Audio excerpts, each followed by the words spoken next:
Ladies and gentlemen,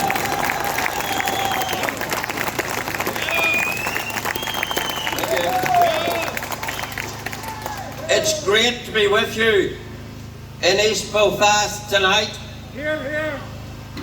And by your very presence, you give the answer to those who are hoping that opposition to this protocol is dying down.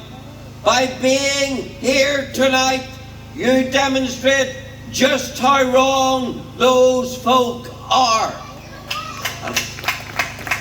The first thing I want to say tonight is to pay tribute to ordinary loyalists across this province in respect of their grasp of the protocol, in respect of their determination to do something about it.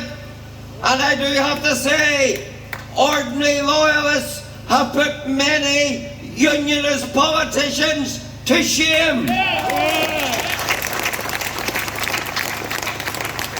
Where are many of our unionist politicians in this fight?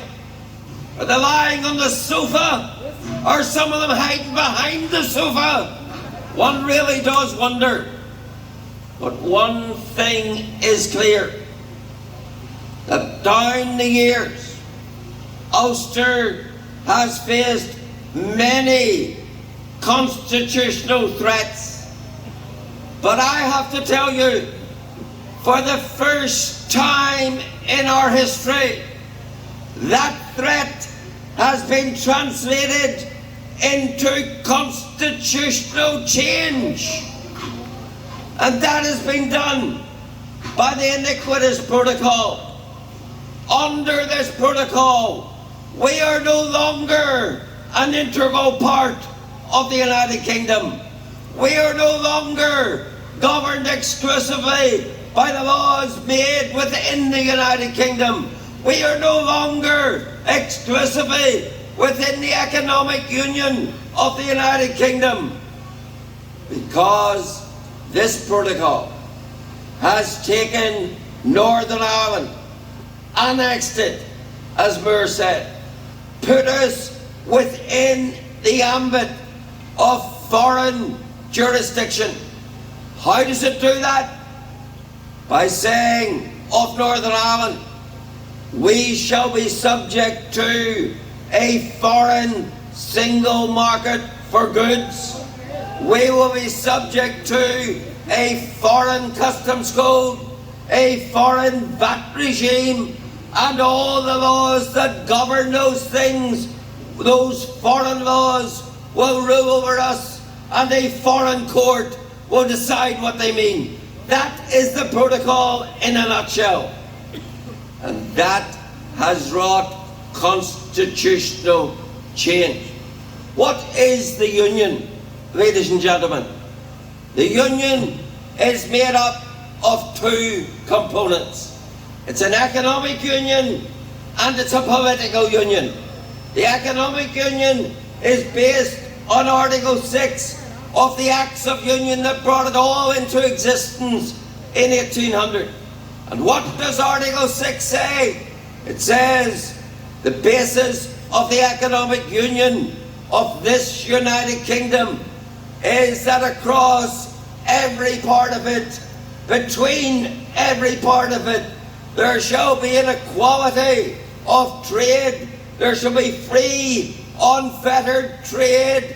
There shall be no difference in the buying and the selling of goods, where no matter where you live within this United Kingdom. But along comes the protocol and shreds all of that, takes us without our consent, without even asking us, and puts us in a foreign jurisdiction of the EU on all those matters. Do you know that now, under this protocol, 2/3 of the laws that govern our economy are made not in Belfast, not in London, but in Brussels. Laws over which we have no input, over which we have no say, laws that are put upon us without consent. That, ladies and gentlemen, and this is the key point, that is a transfer of sovereignty of the United Kingdom. That, therefore, is constitutional change. And it's been done without the consent of anyone. Even though, as has been pointed out to you tonight, we were promised, we were conned into being told, oh, there can never be change to the constitutional status without your consent. Well, it's happened. It's happened behind our backs. And of course, the other consequence for the political aspect of the union is that the political union means sovereignty within a nation. And that has been shredded by virtue of the fact that all those laws are now made externally, foreign laws. So our cause, ladies and gentlemen, is a cause of liberation. Our cause is a cause of liberating us from the tyranny of foreign rule. Our cause is a cause of setting us free from foreign jurisdiction. And that is what this battle against this protocol is all about.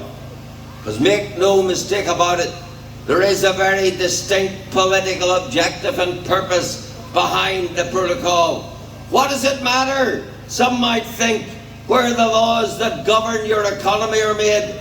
Well, it matters above all else, because what it does, it is designed to cause Northern Ireland economically to turn from dependence and looking to London to look to Dublin. It is designed to build an all-Ireland economy, to make it hard for business to trade with GB, to force business to trade with the Republic, in the sure and certain knowledge that if they can build an all-Ireland economically, then it's a short step, they think, to an all-Ireland politically. And that is the evil intent of this wicked protocol. But I want to say I'm greatly encouraged by the extent to which loyalists and unionists in this province have wakened up to what's afoot and have joined in a determination it will not be put upon us. And President Hissyfit will have a long wait before he's president of this part of this island.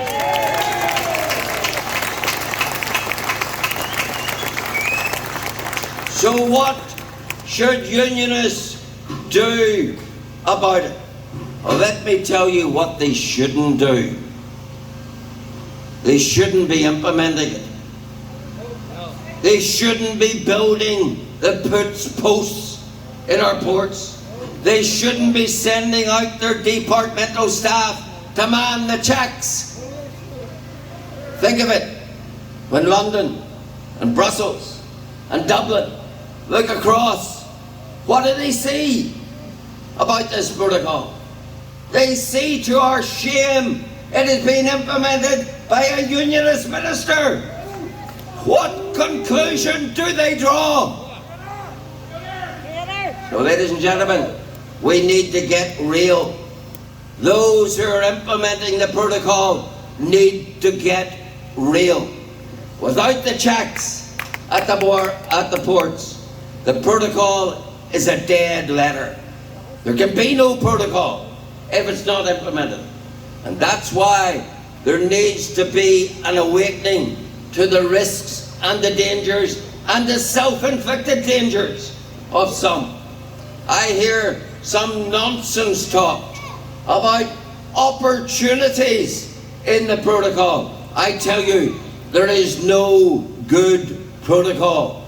Those so-called opportunities where they say, oh, we can freely sell into the European market, the only price we have to pay is let them make our laws. Sorry, that's a price too high to pay. We are proud, independent-minded, determined unionists, and we're not going to let any foreign parliament, be it in Brussels or be it in Dublin, rule this land.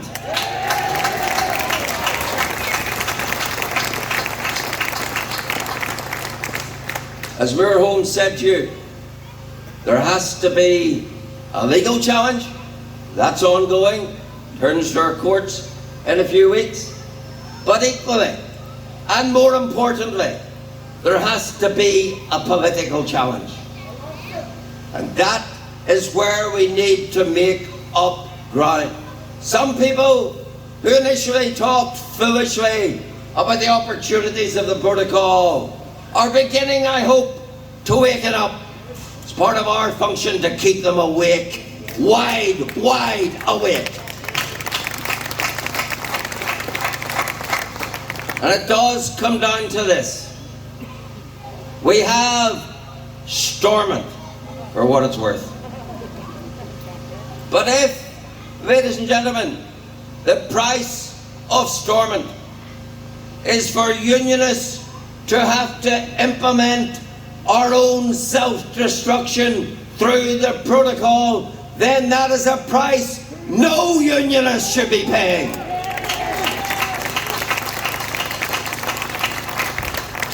Bad enough that the price of Stormont is the IRA and our government. Even worse, if then you add to that the price of Stormont becomes implementing your own self-destruction. We've had enough. And if that is the united determination of the people of unionist persuasion in this province, then this protocol can but fail. Because you cannot sustain suppression of the will of a people. And therefore the challenge to us all is to demonstrate without hesitation, without recoil, what that determination is. And let our determination ever be that this protocol will not be put upon us. Because if we do not kill this protocol, it will kill the union. That's the reality. It's a reality I grasped the moment I read it. It's a reality I hope more and more politicians are realizing. And I tell you this, defeating this protocol is far more important than having a ministerial car or being an MLA or holding any office. And unless or until people and politicians come to realize that this is the seminal moment, the seminal challenge of our generation, and we're going to rise to it. Unless we come to that realization, then this union that binds us, that gives us all we believe in, will indeed be bled to death before our eyes. So it's up to us, it's up to our politicians. When I leave East Belfast tonight, mightily encouraged to see that people are exercised on a Friday evening to come out such as this and to say, as our forefathers said, up with this we will not put.